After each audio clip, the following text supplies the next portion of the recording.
et bienvenue dans mes petits papiers. Je suis Judith, je suis démonstratrice Stampin' Up dans le nord de la France. Et j'ai assisté à OnStage il y a quelques temps maintenant, quelques semaines. Et j'ai reçu de la Tortue Scrap ce swap, qui est une boîte qui peut se stocker à plat, qui est vraiment très pratique. Alors je pense que j'en ai déjà fait des versions, mais j'ai eu envie de m'inspirer des swaps que j'ai reçus. Alors c'est parti, on va la créer ensemble. Vous voyez qu'elle peut contenir de jolies gourmandises que je vais me garder de côté, peut-être pour le goûter de cet après-midi. Allez, c'est parti, on réalise cette boîte ensemble tout de suite. Pour cette boîte, il vous faudra un morceau de papier cartonné qui mesure 18 cm sur 21. Sur les 21 cm, on va marquer un pli à 3 cm, puis 6, puis 12 et 15. Et dans l'autre sens, on va marquer un pli à 3 cm, 6, 12 et 15 aussi. Tiens, je suis en train de réaliser. Mais oui, a priori, ce sont les relevés que j'ai pris. On va faire les découpes. Alors, pour les découpes, on va se faire des petits repères.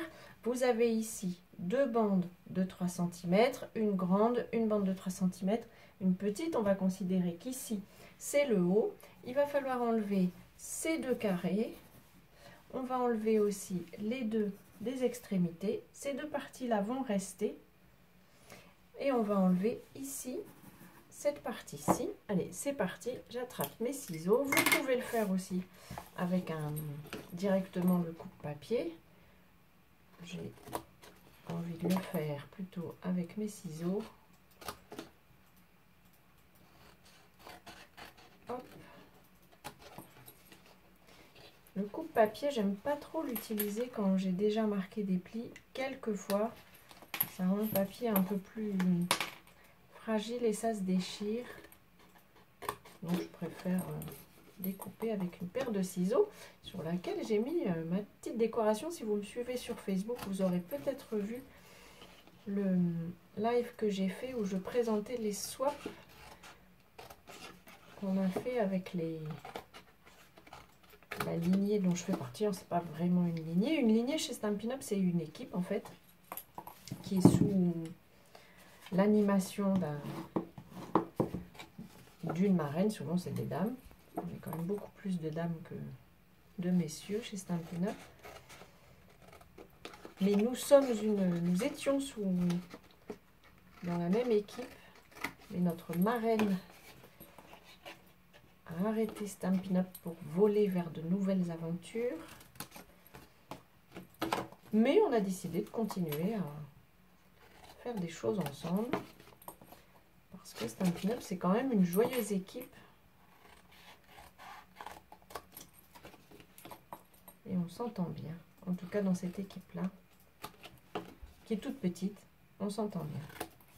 Hop, voilà. Je vais aussi, pour préparer la suite, ici, ça va être la partie qui va se refermer, se glisser dans le dessus.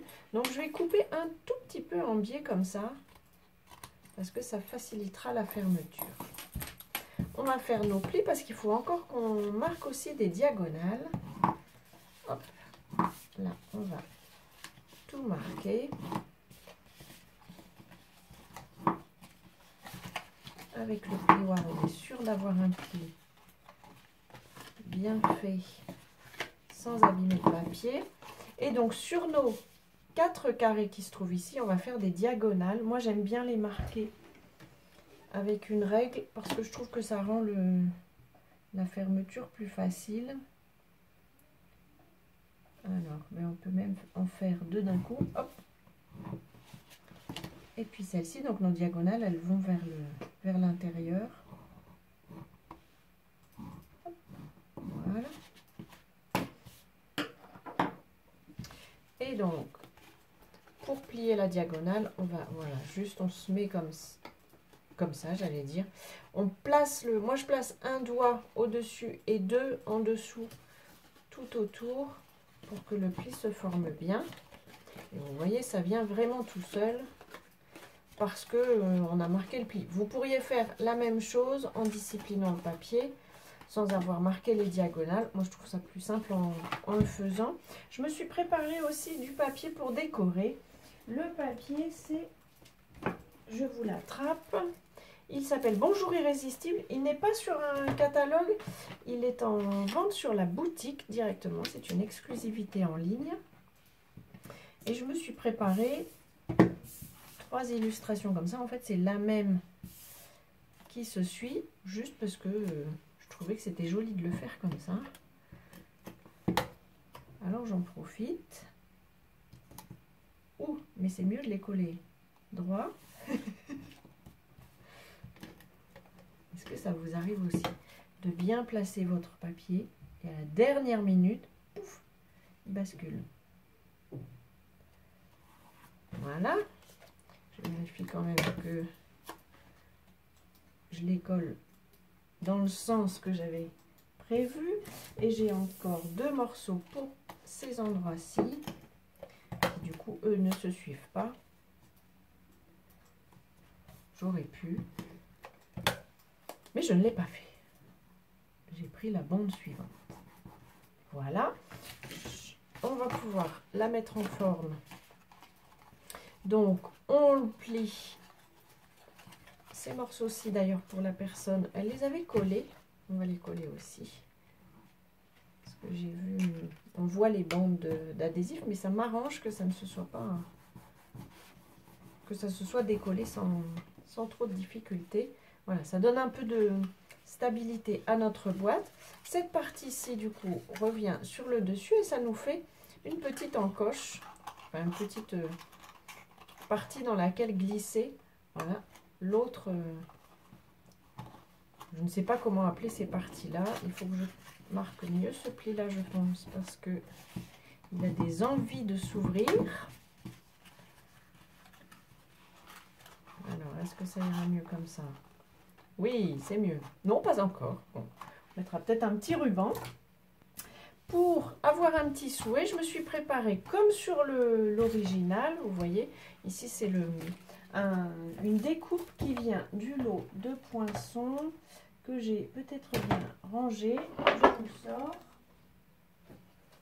Tout à fait. C'est celui-ci qui est assorti au set de tampons timbres intemporels. Et on a toute une série de poinçons comme ça en forme de timbre. Elle a d'ailleurs utilisé aussi celui qui fait un peu poinçon ici pour avoir comme un tampon postal. Je trouve ça joli. Je vais utiliser les couleurs qui sont celles du papier de série design. Donc sous l'écume pour me placer un ensemble de feuilles comme ça. Oh, mal tamponné. Je vais d'ailleurs le faire en 2e génération. C'est plus fort que ce que j'ai escompté. En petit filigrane.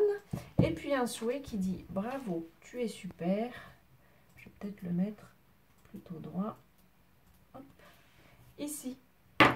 Je veux refermer ça. On va pouvoir le coller sur la boîte. Et puis ce sera terminé.